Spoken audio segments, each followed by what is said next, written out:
मी सर्व विद्यार्थ्यांचे आणि पालकांचे स्वागत करतो. मी ट्रेनिंग प्लेसमेंटमध्ये आहे, करिअर डेव्हलपमेंटमध्ये आहे. गेली जवळपास 20 वर्ष काम करतोय. बेसिकली बी मेकॅनिकल, एम मेकॅनिकल आहे. MIT कॉलेज आळंदीमध्ये मी या करिअर डेव्हलपमेंट आणि स्टुडंट प्रोग्रेशनचं काम करतो. तर आजच मला मॅक्स महाराष्ट्र चॅनलकडून विनंती आली की 10वीचा रिझल्ट लागलेला आहे आणि आपल्याला मुलांना करिअरला मार्गदर्शन करायचं आहे. त्या दृष्टीने मी मॅक्स महाराष्ट्र चॅनलचे अभिनंदन करतो आणि थँक्यू, आभार मानतो की मला या आपल्या विद्यार्थी आणि पालक मंडळींची इंटरॅक्ट होता येत आहे. तुम्ही कॉमेंट बॉक्समध्ये काही वाटलं तर क्वेश्चनही विचारू शकता, तर पुढे चालून मी आन्सरही करू शकेल. तर आज 10वीचं एक हे जे महत्वाचं वर्ष आहे, बऱ्याच याच्यातून आपण पुढे गेलेला आहात. माध्यमिक शाळातून मिडल स्कूलमधून पुढे आलेला आहात आणि मिडल स्कूलमधून पुढे आल्यानंतर जेव्हा 10वीचा हा पहिला टप्पा आयुष्याचा आपण पार करतो, त्यावेळी पुढे पाहताना विचार करतो की यार आता मला काय करायचं, मी काय केलं पाहिजे. आणि पुढे वेगवेगळ्या दिशा दिसतात आणि जनरली होतं काय की मुलं आपल्या कुटुंबामधल्या सिनियर व्यक्तीकडे बघत असतात. काकाचा मुलगा असतो, मावशीचा मुलगा असतो, मामीचा मुलगा मुलगी असतात आणि ते कोणी इंजिनिअरिंगकडे गेलेलं असतं, कोणी डॉक्टरकीकडे गेलेलं असतंय, कोणी वेगवेगळ्या क्षेत्रामध्ये गेलेलं असतंय. आणि मग पालक म्हणतात, बघ हा आपला तुझा भाऊ असा झाला, बघ ही तुझी बहीण अशी झालेली आहे आणि मग तू असं करायला पाहिजे. तर या दृष्टीने मग एक संभ्रम आणि एक भांबावलेली परिस्थिती मी पालकांमध्ये नेहमी पाहिलेली आहे की काय करावं आपल्या मुलांनी, काय केलं पाहिजे यांनी. तर थोडस मी तुम्हाला विनंती करू इच्छितो की याचा अभ्यास केला पाहिजे. आपण डायग्नोस्टिक्स केलं पाहिजे, याची परिणामिता बघितली पाहिजे पुढे की आपण खरंच इंजिनिअरिंग करावं का, खरंच डॉक्टरकी करावी का, मेडिकल कोर्सेस करावं का, किंवा हॉस्पिटॅलिटी मॅनेजमेंटमध्ये जावं का, डिप्लोमामध्ये जावं का, चार्टर्ड अकाउंटन्सीचे कोर्सेस करावे का, अॅनिमेशन मध्ये जावं का, किंवा इन्फॉर्मेशन टेक्नॉलॉजीचे काही हे करावं का. तर याचा विचार करत असताना मला एक आपण याचा विचार असा केला पाहिजे की आपली कौटुंबिक परिस्थिती पालकांनी बघितली पाहिजे की आपण खरंच, नाहीतर कधी कधी काय होतं की लँग्वेजेस मध्ये मुलं जातात. लँग्वेजेस फॉरेन लँग्वेज शिकावी असं वाटतंय, डायरेक्ट फॉरेन मध्ये जावं असं वाटतंय, जर्मन शिकावं वाटतंय, फ्रेंच शिकावं वाटतंय, जापनीज शिकावी वाटते आणि ह्या दुभाषीच्या रोलमध्ये जाऊ नये, पुढे जावं असं ते वाटायला लागतं. आणि त्यामध्ये आपण कुठं जावं काय नाही या संभ्रमामध्ये मग माणूस कुठंतरी भरकटतो आणि आपली स्ट्रेंथ विसरून कुठल्या तरी करिअरमध्ये जातो आणि त्याला नंतर वाटतं की यार हे आपलं चुकलं. पण ही वेळ गेलेली असते की जी कौमार वय, जे शिकण्याचं वय आहे, जे फ्रेश म्हणतो आपण ज्याला, प्रेशर म्हणजे काय, तो सगळं शिकायला तयार असतो. प्रेशर म्हणजे काय, सगळं आयुष्यात आलेली आव्हानं आणि कामं करण्यासाठी तो तयार असतो. तर त्या दृष्टीने आपण याचा विचार केला पाहिजे. तर आज मॅक्स महाराष्ट्र चॅनल थ्रू आपण या गोष्टींच्या याच्यावर उहापोह करूया की एक करिअर आहे की वेगवेगळ्या प्रकारचे पदविका, म्हणजे डिप्लोमा चे वेगवेगळे कोर्सेस आहेत. तर डिप्लोमाच्या कोर्सेसमध्ये जावं का, किंवा 11वी-12वी करावं का. 11वी-12वी करणं किती योग्य आहे किती नाही याच्यावर मी थोडंसं पहिले बोलतो, कारण हे बेसिक फाउंडेशन आहे. ज्युनियर कॉलेज आहे 11वी आणि 12वी.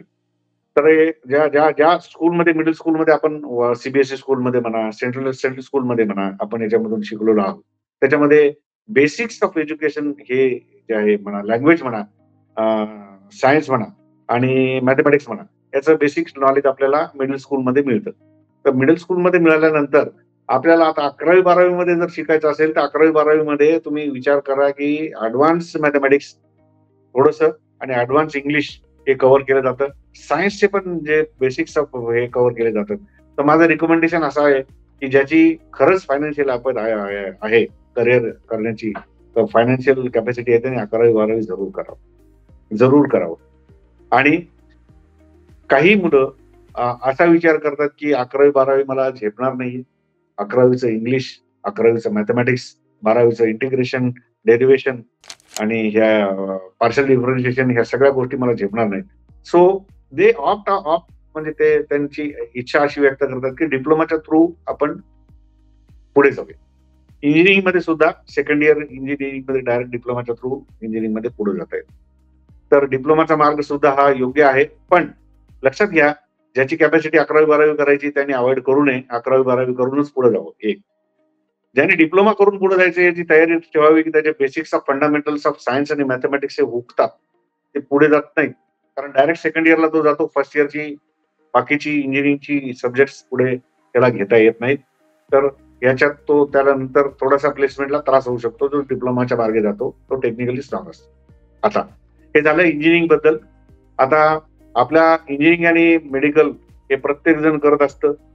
त्याच्याबद्दल सगळ्यांना समाजामध्ये जागरण झालेलं आहे. पालकांमध्ये जागरण झालेलं आहे. तर इंजिनिअरिंग आणि हे मेडिकलच्या व्यतिरिक्त काय काय आपल्याला करता येतं त्याच्यामध्ये आपण पुढे जाऊया. एक BBA, BCA, bachelor of computer application, bachelor of computer science, bachelor of business administration याच्यामध्येही करिअर आपल्याला पुढे करता येतं. आता ह्या सुद्धा काय म्हणता येईल टेक्निकल लाईन आहेत. काही दोन बाबी आहेत ज्या तांत्रिक आणि अतांत्रिक ह्या गोष्टी पुढे येत आहेत आपल्या पुढे. ज्या अतांत्रिक मध्ये कला शाखा आहे त्याच्यामध्ये तुम्हाला बॅचलर ऑफ आर्ट्स करता येते. बॅचलर ऑफ बाकीचे कोर्सेस फॅशन डिझाईन हे तुम्हाला सुद्धा आपण म्हणू तांत्रिक याच्यामध्ये येतं. पण बॅचलर ऑफ आर्ट्स केल्यानंतर कला शाखेमध्ये गेल्यानंतर तुम्हाला वेगवेगळ्या प्रकारच्या आजकाल इतकं ग्राफिक्स पुढे आलंय, इतका डिजिटल मीडिया पुढे आलाय, त्याच्यामुळे कला शाखेमध्ये सुद्धा या आर्ट्स शाखेमध्ये सुद्धा वेगवेगळ्या पेंटिंगमध्ये, वेगवेगळ्या बॅचलर ऑफ फाईन आर्ट्स मध्ये याच्यामध्ये तुम्हाला या सगळ्या याच्यामध्ये पुढे जाता येतं. तर ह्या प्रकारचे कोर्सेस सुद्धा आपल्याला अवेलेबल आहे.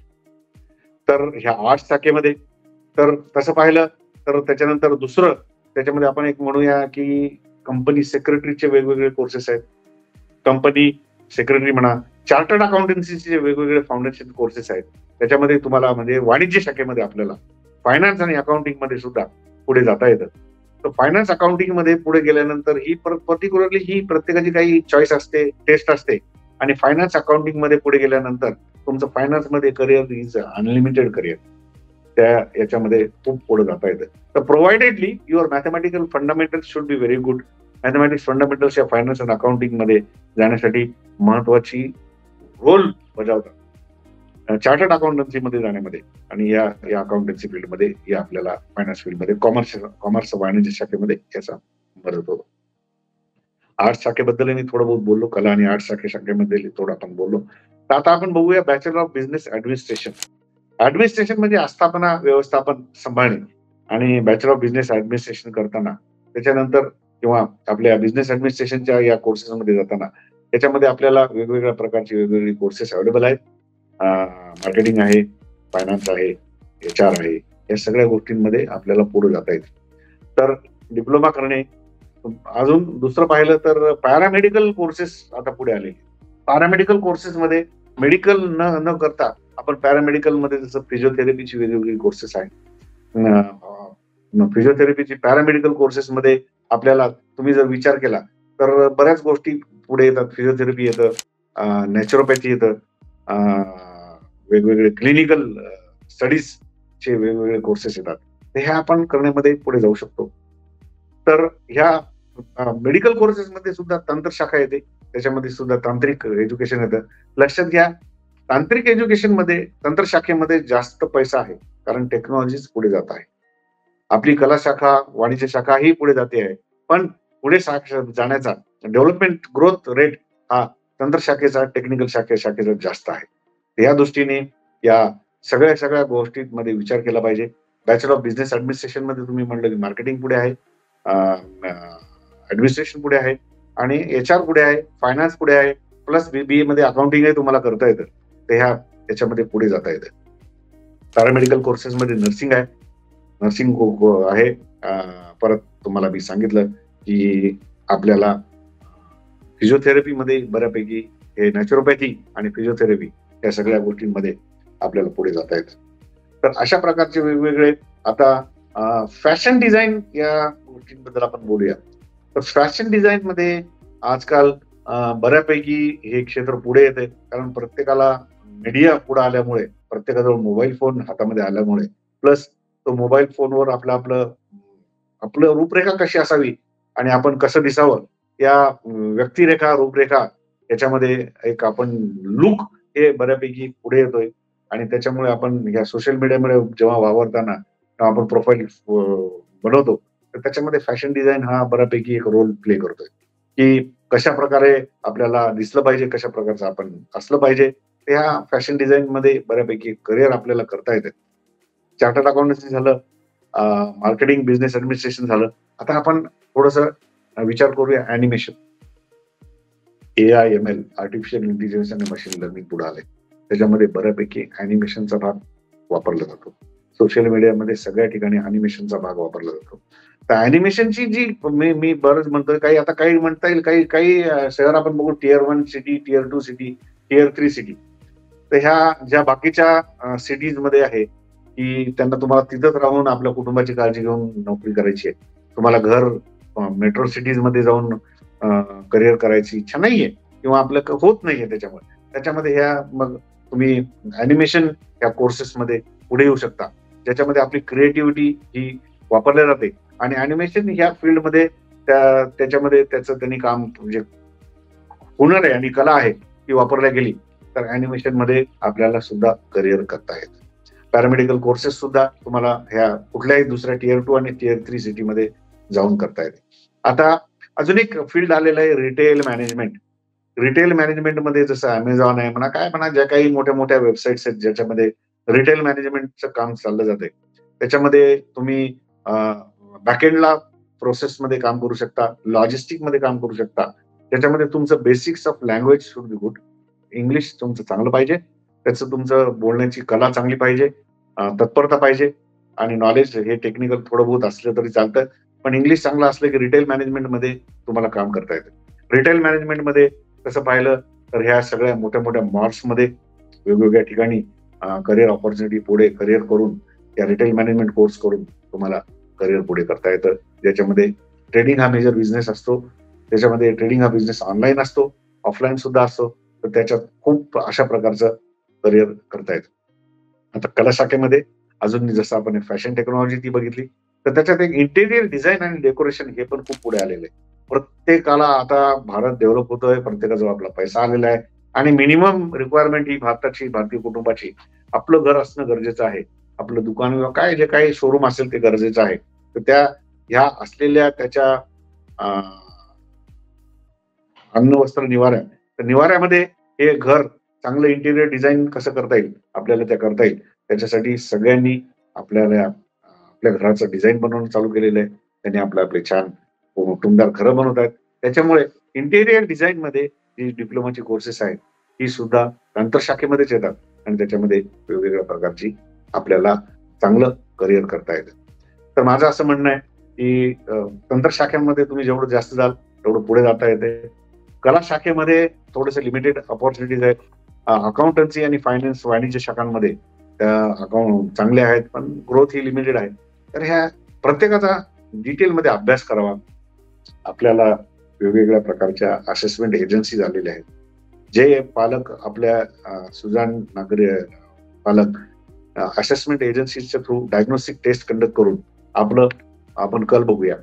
आपण एक बेसिक तुम्हाला डायग्नोसिस आपलं एक थंब रूल त्याला आपण म्हणूया, की आपण कुठं चांगले आहोत, कुठं आपण काम जास्त पुढे जाऊ शकणार नाही, याची आपल्याला जर हे करायचं असेल, तर तुमचं मॅथमॅटिक्समध्ये मार्क्स चांगले असतील, तर तुम्हाला ह्या अकाउंटन्सीमध्ये खूप चांगलं जाता येते.